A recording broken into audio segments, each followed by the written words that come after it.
You are now listening to the Serious Growth Podcast with your host, Leo Costa Jr.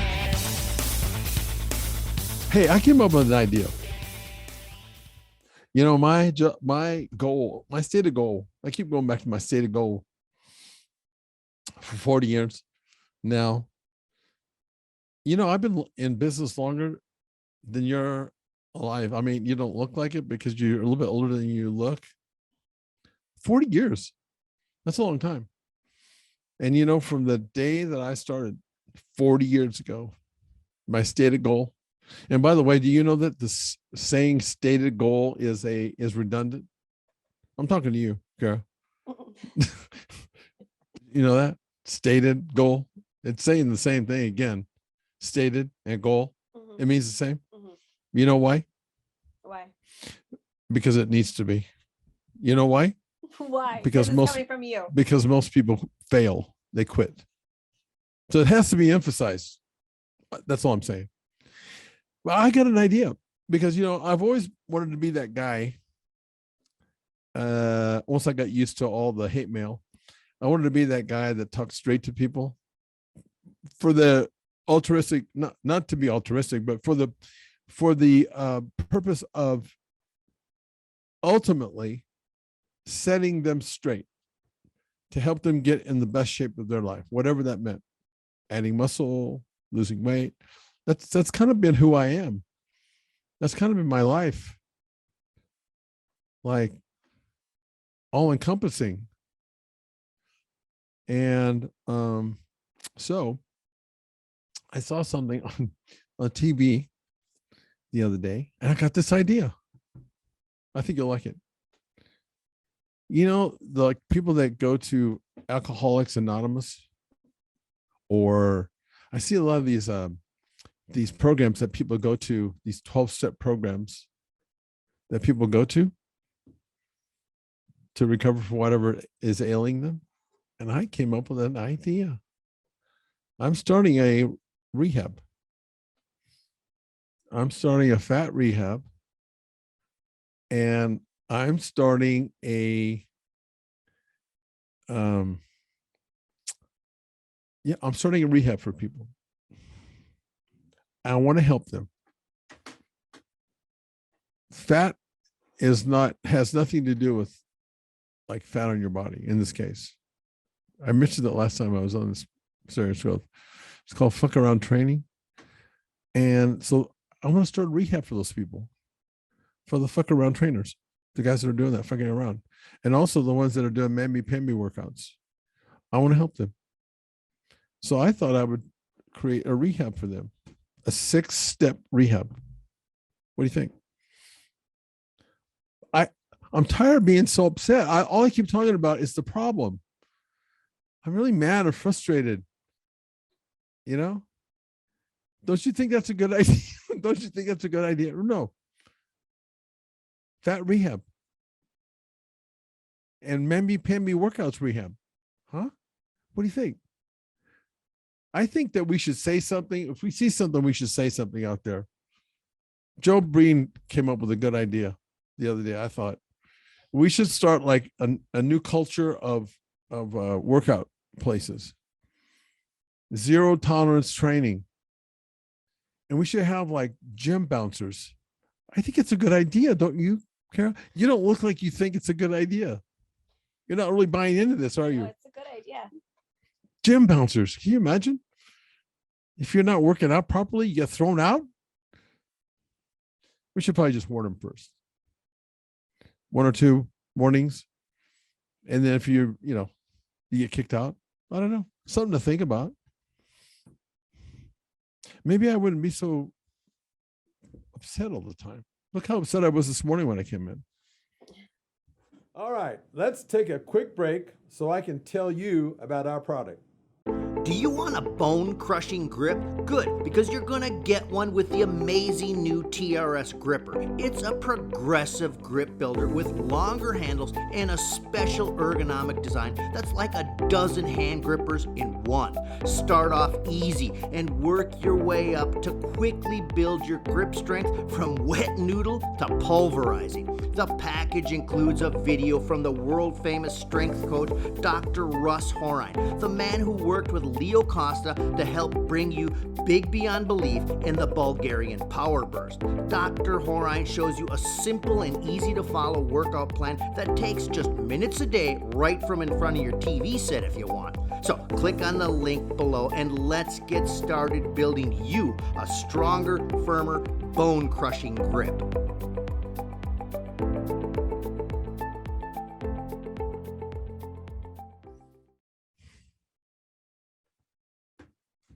That's the kind of mindset you get into when you're training, right? It's war. You told me it was war when I came into sit down Yep. after the workout. You know, sometimes I wonder if people, when they talk about like, you got to get into this mindset and this is what you got to do. Sometimes these motivational speakers, you just wonder if they really are doing what they say, you know, they claim that they're doing. Because sometimes I don't buy it. But I think this morning you lived it. Because I've talked about when you step into the gym, for those that don't know, you come in the morning when I'm just finishing up my training. And of course, that's when you and I talk. And you made a comment this morning. It's like, I know I have to talk to you about stuff, but you're in the wrong frame of mind when you come in from your workout. I didn't really realize that till you said that. Really? No, I didn't. But you're right. I'm all wound up and ramped up because it is war. That's the whole point when you go out and work out, when you train. Otherwise, you're just going through the motions. And you got to go to fat rehab and mamby-pamby workouts rehab. And we can fix you there. Because we're going to teach you about the creed. It's about repetition being the mother's skill. Yeah, I want to go back there. I want to help people. What do you think? I mean, how many times have you quit training? A lot. You need to go to this rehab center. Oh, I don't do it anymore, but a lot. You know, I often wonder how I got to this point.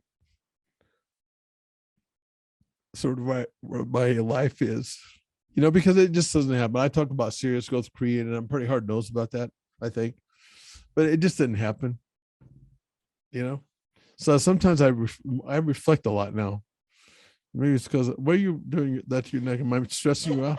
I reflect back now, you know, how I got here. And I wonder who influenced me and how did I get on this path? Because it just didn't happen, you know? And what comes to my mind is my dad was an influencer back then. How, you ask? Oh, I'll tell you. He basically taught me how to work. So he taught me how to be disciplined to some degree, right? The role that my mom played was that she was like a gypsy. Because otherwise, I'm thinking, okay. And then the first time that I went to a college football game when I was 9 or 8 or 9 years of age, and we went down on the field and made this tunnel. Did you ever go on a football field and do that? Probably not. Not on the football field, but But do you know what I'm talking about? Mhm. Where you make a human tunnel? Mhm. I was in first grade when I went to that game, and those guys came running out to the field, and those were like football gods to me. They looked so big, you know. It was amazing. That influenced me. That's when I got hooked on playing sports. And of course, sports is you know, it's one of those things that I think every kid should get into, because it teaches you about life right off the bat. I think your kid has learned already some lessons. You know, we all do. You know, being able to excel and succeed, and having, you know, your downturns where you're not doing so well. Sometimes you get cut, sometimes you get benched, but those are all just kind of lessons. But I think that sports was one of the main things that was responsible for me to get on that that path, because I don't know, to create unwavering discipline. I don't know, why doesn't everybody have it? How do you get that where you have passion for something? I don't know, but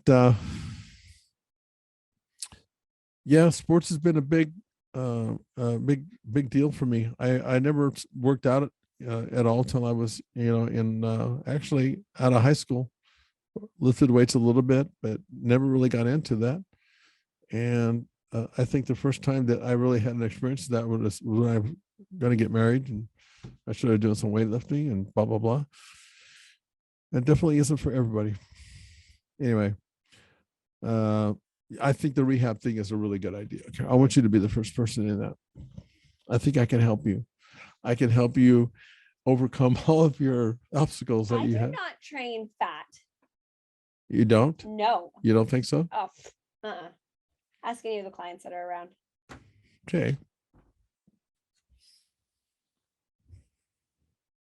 But you're still not, you haven't really committed. Yes, I have. You have? Just because I miss a day every 3 weeks or something because of something doesn't mean that I haven't. You miss a day every 3 weeks because of something? Yeah, I mean, just because I miss every once in a while doesn't mean I'm not committed or in it. I disagree. Mm-mm-mm. So what, does life get in your way like everybody else's way? Why can't you do the workout? Sometimes time does. Okay. What do you think about doing a deep squat? I want to know what your thought is on that. Is it safe? A deep squat. Yeah. Why are you rubbing your neck like I'm stressing you out? It hurts. A deep squat. Let's talk about that. There's a lot of misconception about a deep squat.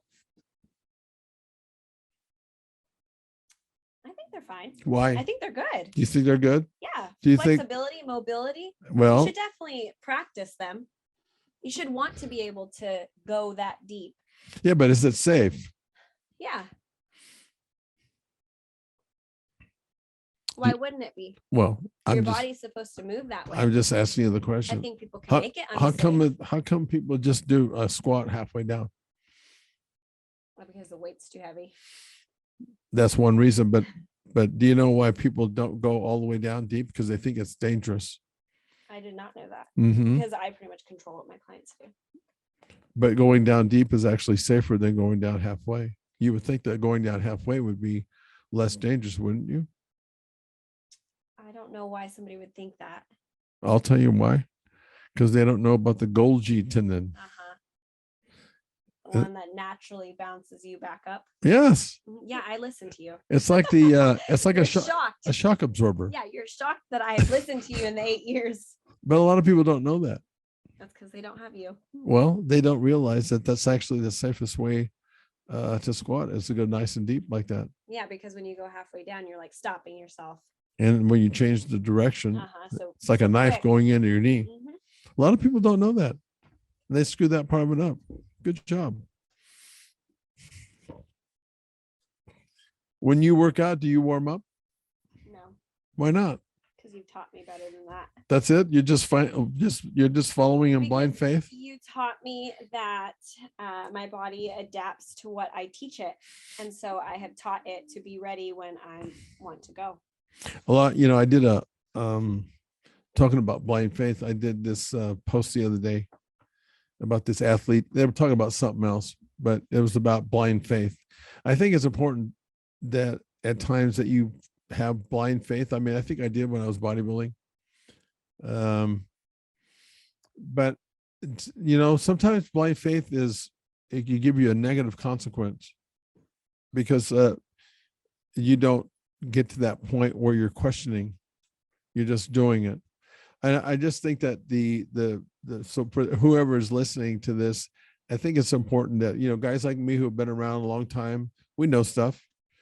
But even with that being said, what we're talking about always has another point of view, maybe from somebody else. And I think that's important to believe and to have a certain amount of blind faith. But I also think that it's important that you understand why you're doing something, And I also think it's important for you and all of us to understand that you need to be open-minded enough to be able to tolerate change and embrace it. And I think that for a lot of people, these are all just stumbling blocks for them. It's kind of like tearing it all down and building it back again. That's a hard thing to do, especially when you're, when you think that you're on the right path to make that call to take another direction. But I just think that blind faith is good, but I think it has to be done with the mindset of being open-minded and always think for yourself. I can tell you what to do.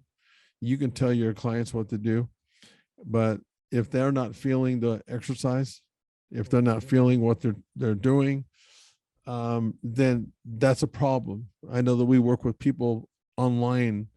One of the things that we talk about is that when you're training, don't just move your body through space. Intention. You asked me about that the other day. Intention is huge. And it's a nuanced thing that you do, that's a kind of a small thing that makes a really big difference. And I don't know, I don't see intention with most people. I just don't. And the reason why I make a little bit of a deal about that is because if you're someone that's coming in to work out, and whether you're training somebody as a trainer or you're somebody that's working out, you would think that you're in there, to try to get the results. So you want to minimize and stop making the mistakes that you're making. And so many people do that. And I mean, that's why we have trainers like us that are out there trying to help people, is to correct those mistakes, because the higher that you go up, or when you get to a point where body fat loss, you get down to that last 5 or 6 pounds, you don't have wiggle room to make mistakes. I mean, if you really want to keep creating change, you just don't. And you have to be willing to keep trying new things to see if they work, and not be afraid of that. And I think some people do. And anyway, so what kind of a diet are you on now? 1,000 calories. Are you on a glucose diet? Mm-hmm.